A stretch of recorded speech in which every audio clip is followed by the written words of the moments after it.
네, 안녕하세요. 저는 목포미래치과병원 이동균이라고 합니다. 오늘 제가 말씀드리고 싶은 주제는 근관와동 형성입니다. 그래서 제목은 근관와동 형성이 이해로 했고, 일단 원리적인 부분 간단히 말씀드리고 실제로 하는 부분들도 이제 중간중간에 섞어서 말씀드리도록 하겠습니다. 일단 영상 보시고요. 이제 크기는 중요하지는 않고 와동의 크기는 중요하지는 않고 그 밑에 있는 근관 입구가 사실은 중요한 거라고 봅니다. 그리고 실제적으로 근관 와동 형성의 기준이 근관의 입구이기도 하고 그래서 이제 그런 측면에서 봐주시면 되고요.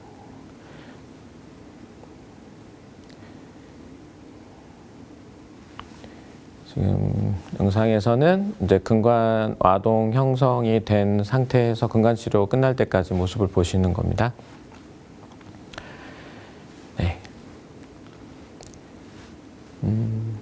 보시다시피 근관 와동 형성을 해야 우리가 근관 내로 접근을 할 수가 있고, 근관 내에 접근을 해서 우리가 근관 내에 있는 컨텐츠들을 제거를 하고 우리가 근관 치료의 목표로 달성할 수가 있다. 그렇게 우리가 모두 알고 계실 겁니다.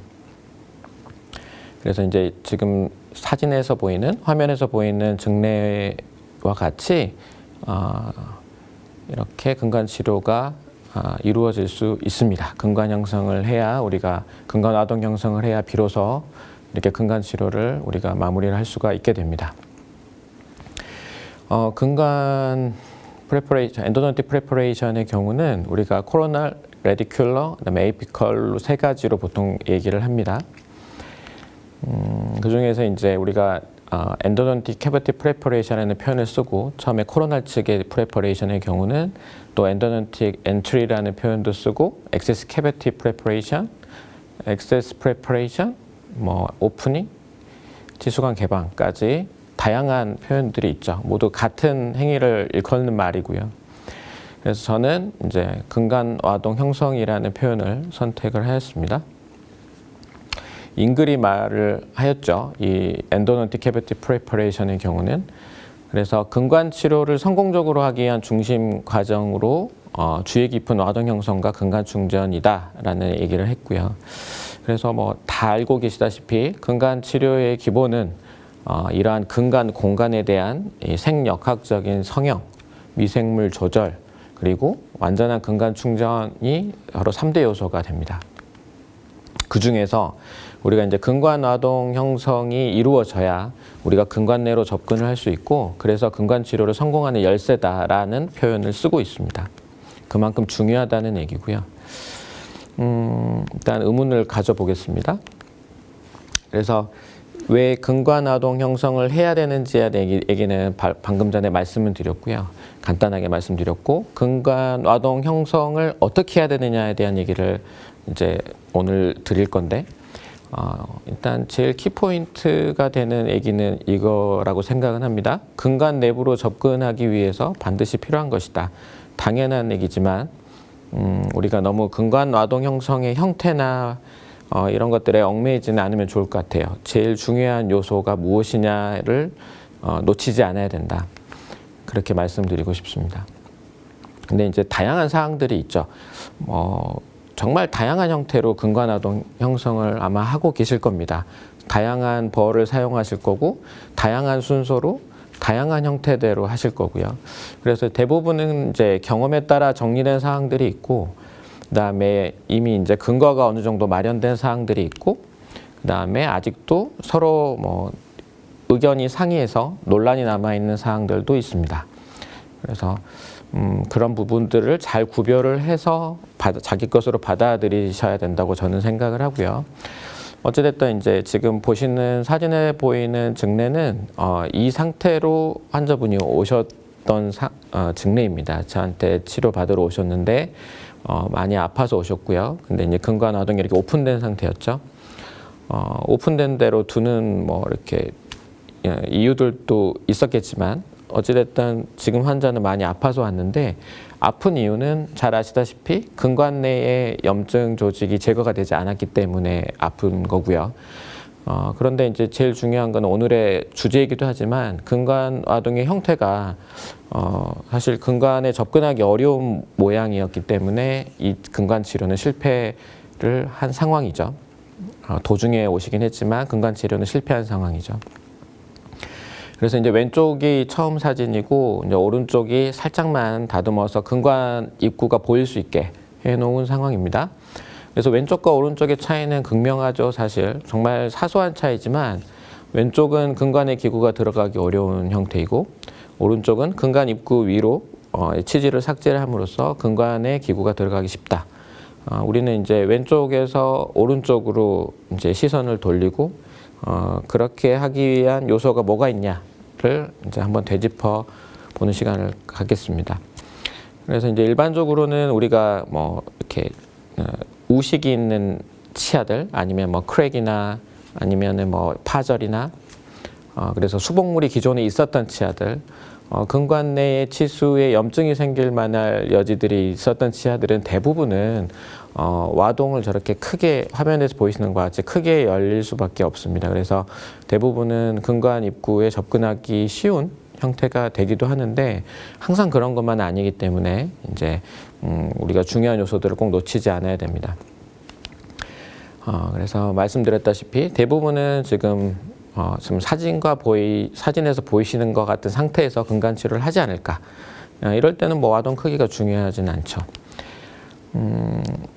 앞서도 말씀드렸지만 뭐 근관 아동 형성을 하는 거는 근관부의 기구 조작이 용이하도록 하는 것이고 근관 입구를 우리가 육안으로 다이렉트 비전으로 확인을 하는 게 사실 목적입니다. 너무나 당연한 얘기기도 하지만 이것 때문에 많은 분들이 임상을 하면서 곤란해하기도 하시죠. 근관 아동 형성하는 방법들을 간단히 짚어보면 두 가지 방법이 일반적으로는 있습니다. 보통은 이제 크게 처음부터 와동을 아웃라인을 잡고 외형을 잡고 파고 들어가는 방법이 있고 뭐 이런 방법들은 뭐 치아마다 우리가 이제 기존에 알고 있는 방법들이 있죠. 근관 입구의 위치가 일반적으로는 뭐 비슷하기 때문에 통계학적으로 비슷하기 때문에 거기에 준해서 와동 형태라는 게 있고요. 혹은 그냥 일단 치수강의 중앙이라고 생각하는 위치에 구멍을 내서 펄프가 노출이 되면 그때부터 이제 펄프가 있는 위치를 잡고 주변을 넓혀 나가는 방법이 있겠습니다. 대개는 이제 텍스트에 제시된 방법들은 대부분은 이제 작은 구멍을 내서 펄프를 노출시킨 다음에 루프를 뚫고 들어가서 펄프를 노출시킨 다음에 이제 주변부에 남아있는 치질을 이제 차근차근 삭제해가면서 근관 입구를 확인해 나가는 방법들을 제시는 하고 있습니다. 뭐 어떤 게 더 좋고 나쁘고는 없을 거고요. 그래서 이제 뭐 정형화된 것들도 뭐 중요하게 생각하시는 분들도 있겠지만 사실 뭐 사람 얼굴도 다 다르듯이 치아 형태도 다 다르듯이 근관 아동 형태도 다 제각각일 겁니다. 어찌 보면요.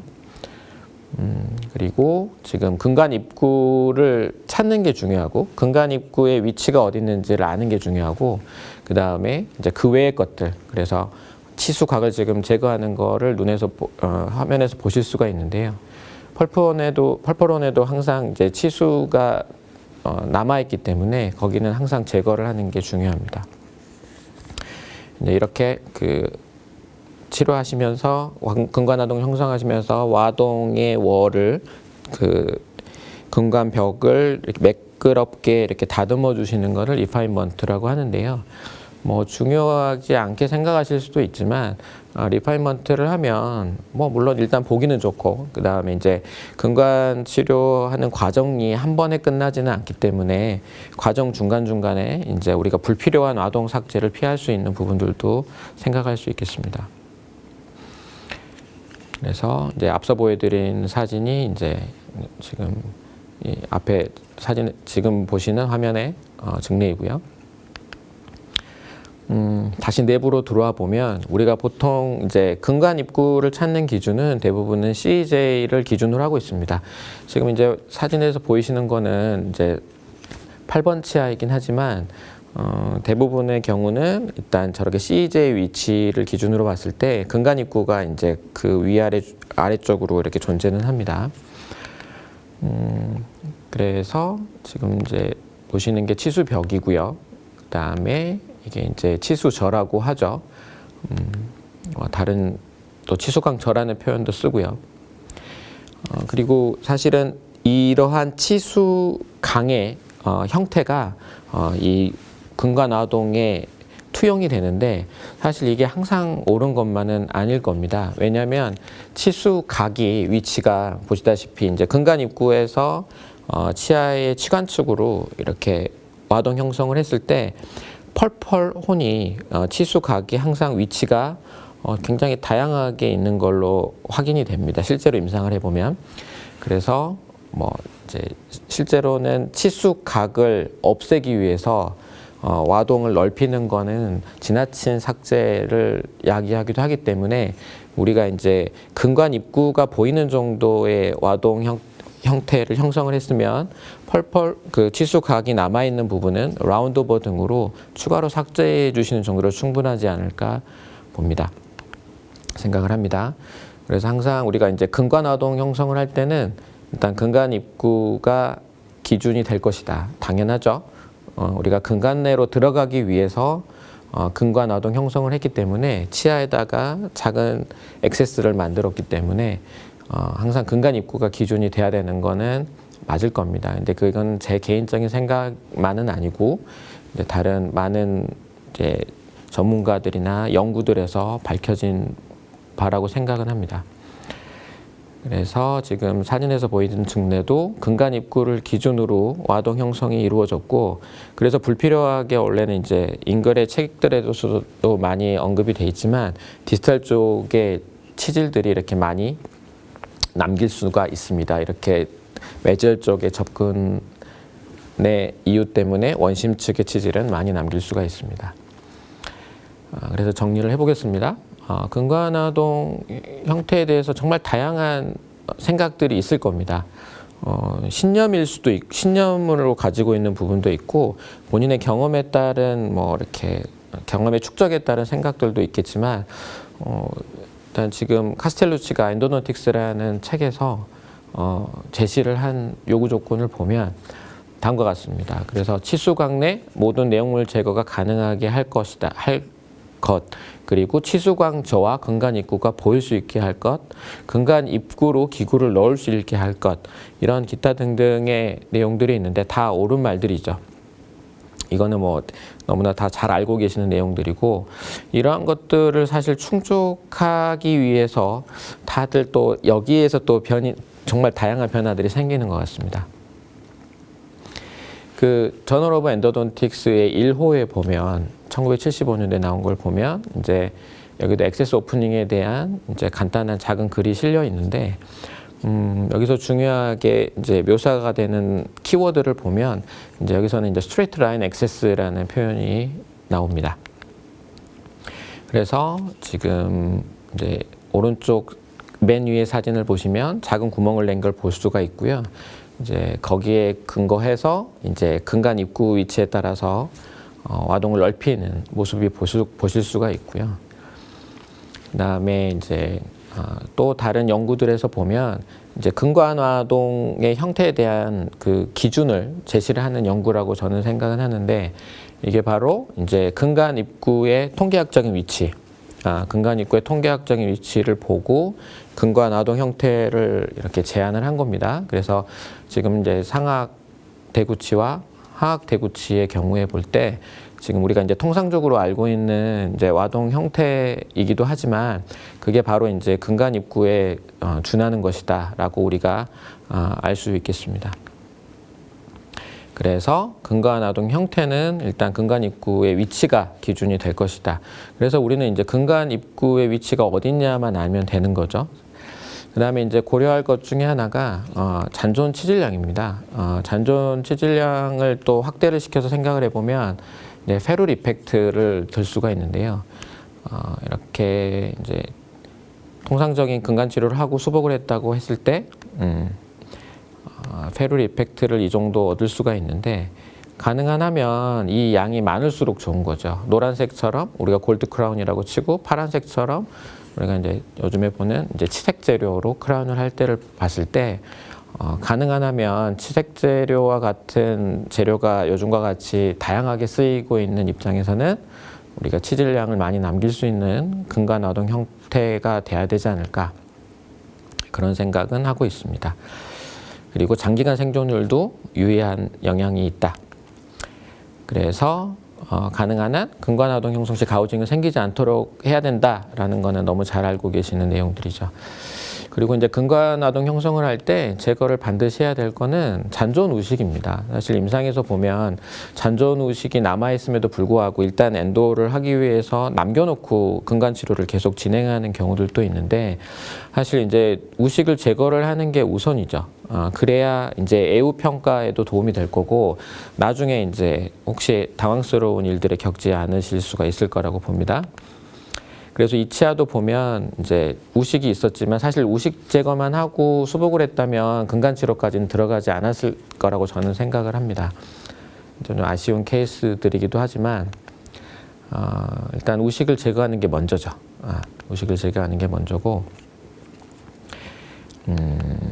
펄프스톤도 마찬가지로 제거를 잘 해주셔야 됩니다. 그래서 펄프스톤은 남겨두고 이렇게 근간 입구만 겨우 찾아서 근간 치료를 하시는 경우도 있을 수도 있겠지만, 가능하면 펄프스톤은 다 제거하는 게 맞고요.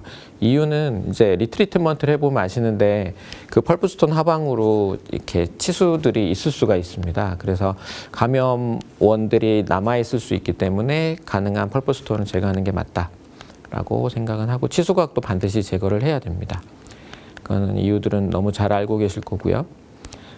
전치부도 사소하지만 저렇게 남겨두면 변색의 원인이 되고 있습니다. 그리고 2차 우식이 진행이 됐을 때도 마찬가지로 소스가 될 수가 있죠. 그래서 이제 마지막으로 이제 근간 입구 위치나 형태, 그다음에 근간 스트레이트 라인 액세스, 그다음에 아동 크기에 대해서 간단히 짚고 넘어가겠습니다. 그래서 근간 아동 형성에 대한 사실 이 큰 연구들은 비교적 최근에 등장은 했고요. 그 전에는 이제 되게 이제 간단한 내용들이나 아니면은 이제 전문가의 의견에 따른 내용이 대부분이라고 저는 판단을 합니다. 그래서 보시면 이제 근간 입구의 위치의 경우는 치수광 전은 주변 상아질 벽보다 항상 더 어둡다라는 색변의 원칙이 중요하고요. 그 다음에 근간 입구는 언제나 치수벽과 치수강저가 만나는 곳에 위치하기 때문에 이런 것들을 찾아서 근간 입구를 찾아갈 필요가 있다. 그 다음에 보시면 근간 입구 위치의 법칙이 보시면 이게 하악 대구치인데요. 항상 이 근원심으로 중심선을 직선을 그었을 때 근간의 입구는 대칭으로 있습니다. 그리고 이제 상악 대구치의 경우는 좀 상황이 다를 수는 있지만, 이제 하악 대구치에 비해서 상황이 다를 수는 있지만, 근간 입구의 위치, 색변화의 법칙들을 따라서 근간 입구들을 찾아가면 이렇게 MB2도 생각보다 어렵지 않게 찾을 수도 있을 겁니다. 그래서 색변화의 법칙, 근간 입구 위치 법칙, 대칭의 법칙 세 가지를 꼭 기억을 해두시면 좋겠습니다. 그리고 이제 치수광의 형태는 정말 다양하지만, 일반적인 얘기를 드리면 전치부의 경우는 지금 이제 너무 잘 알려져 있지만, 이제 그 설측에서 접근하는 것보다는 인사이설 측에서 들어와서 해 주어야 근간의 주행 방향에 일치하는 접근이 될 것이고요. 소구치의 경우는 항상 이렇게 그 치질이 대구치에 비해서는 이렇게 많지는 두껍지 않기 때문에 천공을 주의해야 합니다. 그래서 정말 이 천공을 주의하면서 들어가야 된다. 그다음에 정말 다양한 근간 입구들이 있기 때문에 우리가 이제 방사선 사진을 잘 판독을 하시고 C형 근간들도 잘 추적을 해서 근간 치료를 꼭 성공을 하셔야 됩니다. 근간 주행 방향에 따른 위치는 스트레이트 라인 액세스인데요. 앞서도 이제 이거는 이제 전치부의 예를 들었지만, 이거는 사실 대구치에도 적용이 되는 얘기고, 스트레이트 라인 액세스는 사실 근간 입구에서부터 근간 입구까지 스트레이트하게 기구가 도달할 수 있게 해주는 이제 접근인데요. 이런 부분들을 우리가 간과를 했을 때는 많은 문제가 생기기 때문에 이거를 많이 강조를 하죠. 그래서 이제 인사이트에서 접근하는 거를 좀 보실 수 있고요. 스트레이트 라인 액세스를 보통 얘기를 할 때 파절이나 근간의 에러를 예방하기 위해서 필요하다고 얘기는 하지만 사실 이게 이제 장축 방향을 기준으로 보면은 안 될 거고요. 근간의 방향, 그래서 이 루트의 다이버전시가 어떻게 되느냐, 근간의 루트의 방향들이 어떻게 되느냐에 따라서 이 스트레이트 라인 액세스가 결정이 돼야 될 거라고 봅니다. 이거를 이제 너무 치아 장축 방향을 강조를 하게 되면 불필요한 오히려 외측의 치질 삭제가 일어날 수가 있으리라고 봅니다. 그다음에 와동 크기에 대한 얘기를 간단히 드리면요, 정말 이제 크기를 작게 하고도 치료할 수 있다는 모습을 보여주는 연구들이기도 하고, 그다음에 이제 크기가 작든 크든 간에 그렇게 뭐 파절 강도나 치료의 성공률에 영향을 주지는 않는 것 같다라는 연구들이 있고요. 그래서 물론 이제 작게 하는 게 더 유의하게 뭐 파절 강도에 좋은 영향을 준다라고는 이제 지금은 결과가 나와 있지 않기 때문에 어떤 게 더 좋다고 말하기는 어렵지만, 사실 제가 볼 때는 그 얘기는 뭐냐, 물론 불필요하게 작게 할 필요는 없지만 또 불필요하게 넓게 할 필요도 없다는 얘기를 드리고 싶어요. 불필요하게 넓게 할 필요도 없고 작게 할 필요도 없다. 그러니까 와동 크기는 그렇게 중요하지 않다라고 저는 생각은 합니다. 지금에 와서는. 앞에서 보는 케이스들은, 지금 사진에서 보이는 케이스들은 이제 제 케이스긴 하지만, 저는 주로 이제 작게 하는 와동을 형성을 할 때는 주로 이제 기존의 크라운을 했는데, 이제 바이탈 치아의 크라운을 했는데, 이제 펄파이티스 같은 게 왔을 때 이제 크라운을 다시 하지 않고 접근을 할 때는 이런 식으로 와동 형태를 형성을 하는 편이고요. 장점들은 이렇게 치질을 많이 확보할 수 있다. 그래서 이제 근관하동 형성이라는 게 뭐냐를 좀 고민을 했을 때, 우리가 근간 입구에 접근하기 위해서 그걸 가리고 있는 사실 조직을 제거를 하는 것입니다. 뭐 그렇게 복잡한 거는 아닌데 조직을 제거를 하면 되죠, 사실은. 그래서 와동 크기는 사실 중요하지 않을 수 있다라고 생각은 하고, 하지만 근간이 내가 보이지 않는데 작게 할 필요는 없는 거죠. 그러니까 와동 크기에 연연할 필요는 없는 겁니다. 근간이 보이지 않으면 기구 조작이 어려우면 넓히면 되죠. 단 넓히더라도 가우징도 피하고 지나친 삭제는 피해야 되기 때문에 전통적인 와동 크기만큼만 넓히는 게 유리할 것이라고 봅니다. 이제 결론을 맺어보겠습니다. 일단 치수는 모두 제거하는 게 핵심입니다. 그래서 그런 치수강에 있는 모든 컨센트들을 제거를 한다. 그래서 치수각, 그다음에 펄프스톤도 제거를 하시고 근간 입구는 반드시 확보를 해야 됩니다. 근간 입구를 확보하지 않으면 그 근간 와동 형성은 뭐 실패했다라고도 볼 수 있는 것이죠. 그다음에 이제 와동 크기는 이제 일단 내구성에 지장이 없는 범위 내에서 확보를 하고요. 너무 작게도 크게도 할 필요는 없다. 현미경이 있고 나이트 파일이나 그런 기구 조작을 잘 할 수 있다면 굳이 크게 하지 않아도 할 수 있는 거고, 오히려 그 다음에 내가 현미경도 없고 그 다음에 내가 어느 정도 이제 조금 더 많은 숙련이 돼야 되는 상황이라면 굳이 작게 할 필요는 또 없다. 그렇게 보시면 어떨까 싶습니다. 그 다음에 불필요한 과도한 치질 삭제는 반드시 피해야 된다. 이거는 항상 중요한 부분이라서 이걸 피하기 위한 많은 팁들이 있지만, 이제 이거는 뭐 여기에서 다루기에는 이렇게 범위가 벗어난 것이기 때문에 일단 항상 이거를 잊지 않아야 됩니다. 불필요한 과도한 치질 삭제는 피해야 된다. 굉장히 중요합니다. 그리고 요즘에 들어서 생각할 게 보철물의 재료도 요즘에는 많이 치질 재료로 치색 재료로 사용을 하기 때문에 이런 세라믹이나 지르코니아 등의 재료를 쓸 때는 가능한 내부의 치질이 많이 남아 있는 게 좋다. 최대한 확보해야 한다. 물론 최대한 확보하는 게 중요하지만 근관 성형, 근관 치료가 일단 성공은 해야 되잖아요. 그래서 근관 성형과 충전이 일단 우선순위 돼야 되는 건 사실입니다. 정말 다양한 근관의 형태가 있습니다. 다양한 형태가 있고 다 수용할 수 있죠. 대신에 제일 중요한 거는 생물학적 목적을 달성해야 된다. 경청해 주셔서 감사합니다.